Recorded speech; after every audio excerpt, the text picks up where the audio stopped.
Big Boss season 9ல இந்த வார weekend எபிசோட்ல சாம்பார் ஸ்குவாடுக்கு ஸ்பெஷலா ஒரு ரோஸ்ட் காத்துட்டு இருந்தாலும், அந்த சாம்பார் ஸ்குவாட்லயே ஸ்பெஷல் ரோஸ்ட் வாங்கியிருக்கிறது கனி தானாம். அதுவும் கனியோட அந்த முகத்திரை கிழிக்கப்படுமா, டபுள் ஃபேஸ் வந்து வெளில வருமா அப்படிங்கிற மாதிரி எக்கச்சக்கமான எதிர்பார்ப்பு இந்த வீக்கெண்ட் எபிசோட் மேலே ஏற்பட்டிருக்குது.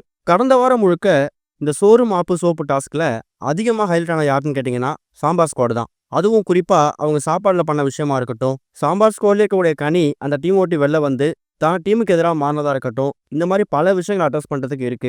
ஒரு பக்கம் திவ்யா கணேஷ், சாண்ட்ரா, பார்வதி, வியானா இவங்க பண்ணலாம் தப்பாவே இருக்கட்டும், இது எல்லாத்தையுமே தனியா அட்ரஸ் பண்ணியிருக்காரு. ஆனா குறிப்பா ஹைலைட் பண்ணி அட்ரஸ் பண்ண விஷயம் என்னன்னு கேட்டீங்கன்னா, கனியோட டபுள் ஃபேஸ் தான். ஒருத்தவங்களும் கடந்த வாரம் அந்த டாஸ்கை பத்தி பேசிட்டு இருக்கும்போது சாம்பார் ஸ்குவாட் தான் வந்திருக்காரு.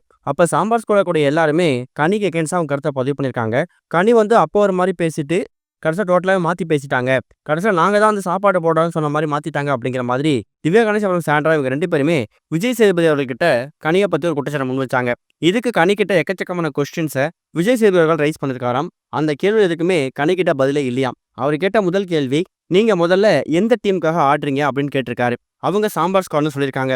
சாம்பார் ஸ்குவாட்ல ஆடக்கூடிய நீங்க உங்க டீம் கூட சேர்ந்து ஒரு டிசிஷன் எடுத்தீங்கல்ல, அந்த டிசிஷனுக்கும் மறுநாள் நீங்க நடந்துற டிசிஷனுக்கும் ஏன் டிஃப்ரெண்ட் ஆச்சு அப்படின்னு கேட்கும்போது, இல்ல முதல் நாள் வந்து நாங்க வந்து பிளான் பண்ணோம். உப்பு போட்டு குடுக்கலாம் அப்படின்னு பிளான் பண்ணோம். ரவா கஞ்சி குடுக்கலாம்னு பிளான் பண்ணோம். ஆனா மறுநாள் வந்து எல்லாம் பசியோட பார்க்கும்போது என்னால ஏத்துக்க முடியல. இது வந்து நான் என்னோட கேம் பிளான கையில எடுத்தேன் சார் அப்படிங்கிற மாதிரி அவங்க தரப்பு விளக்கம் கொடுத்திருக்காங்க. அந்த இடத்துல விஜய் சேதுபதி கனிகிட்ட கேட்ட முதல் விஷயம், நீங்க ஒரு பிளான மாத்துறீங்க. உங்க ஸ்டெப்ல இருந்து நீங்க பேக் அடிக்கிறீங்கன்னா, அத உங்க டீம் மெம்பர்ட்ட நீங்க சொல்லணும். அது உங்க ஸ்ட்ராட்டஜியா இருந்துட்டு போகுது. முதல்ல உங்க டீம் கூட சேர்ந்து ஒரு நாள் பிளான் பண்ணிட்டு, மறுநாள் அப்படி நான் பண்ண மாட்டேன். எனக்கு அதுல பிடிக்கல அப்படின்னு சொல்லும்போது, கனியா அந்த கருத்தை நாங்க ஏத்துக்கிறோம். ஆனா உங்க டீம்ல இருக்கும்போது, உங்க டீமோட மெம்பரா இருக்கக்கூடிய திவ்யா கணேஷ், சாண்ட்ரா, பார்வதி அப்புறம் வியானா இவங்க கிட்ட, இல்ல எனக்கு இதுல உடன்பாடு இல்ல. நேத்து நைட் நான் வேற ஏதோ சொல்லிட்டேன். இன்னைக்கு வந்து நான் மாத்தலாம் முடிவு பண்றேன் அப்படின்னு சொல்லியிருந்தீங்கன்னா கூட, உங்க டீம் மெம்பர் கொஞ்சம் அமைதியா இருப்பாங்க. சாப்பாடுல உப்பு போட்டு குடுக்கலாம். ரவா கஞ்சி மட்டும் குடுக்கலாம்னு சொன்ன கனி உண்மையா? இல்ல மறுநாள் வந்து கொஞ்ச நாள் பசியா இருக்காங்க. என்னால பார்க்க முடியலன்னு சொன்ன கனி உண்மையா? அப்ப உங்க டீம்ல கூட எல்லா ஆட்களையும் கெட்டவங்களா காமிச்சுட்டு, நீங்க மட்டும் இந்த சாப்பாடு வச்சு நல்லா ட்ரை பண்றீங்களா? அப்படிங்கிற மாரி எக்கச்சக்கமான கேள்விய முன் வச்சிருக்காங்க. இந்த ஒரு குற்றச்சாட்ட தான் திவ்யா கணேஷ், சாண்ட்ரா, பாரு, வியானா இவங்க எல்லாருமே கனிக்கு எகென்ஸ்டாவும் பதிவு பண்ணியிருக்காங்க.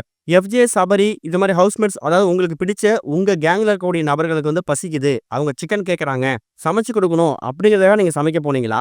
ஒட்டுமொத்த ஹவுஸ்மேட்ஸ் சாப்பாடு கேட்கறாங்க. அவங்க பசியா இருக்கிறத பார்க்க முடியல அப்படிங்கிற மாரி போனீங்களா? இந்த 2த்துல எதுக்காக எனக்கு நீங்க போனீங்கன்னு தெரியல. ஆனா நீங்க போன விஷயம் முதல் நாள் உட்காந்து டீம் கூட டிஸ்கஸ் பண்ணதுக்கும் இதுக்கும் முரண்பாடா இருந்துச்சு. எங்களுக்கு அது ஃபேரா தெரியலங்கிற மாதிரி தான் எக்கச்சக்கமான கருத்துக்களை கனியை போட்டு ரோஸ்ட் பண்ணியிருக்காராம். கடைசி வரைக்கும் கனி அவங்களோட பாயிண்ட்ல அவங்க ஸ்டடியா இருந்திருக்காங்க. பாரு சொன்ன மாதிரி நேத்து உட்காந்து டீமோட பிளான் பண்ணிட்டு இன்னைக்கு அவங்க மட்டும் சாப்பாடு எடுத்து கொடுக்கும்போது, இந்த சாப்பாடு விஷயத்துல நீங்க மட்டும் நல்லவங்க பேரை வாங்குறதுக்காக தான் ட்ரை பண்ணீங்களா அப்படிங்கிற கேள்வியை தான் விஜய் சேது வச்சிருக்காரு. அதுக்கு வந்து கனி இல்லைங்கிற மாதிரி பதில் கொடுத்திருக்காங்க. கனியை பத்தி விஜய் சேது கொடுத்த அந்த கமெண்ட்ஸை பத்தி நீங்க என்ன நினைக்கிறீங்க அப்படிங்கிற கருத்துக்களை மறக்காம கமெண்ட்ல மென்ஷன் பண்ணுங்க.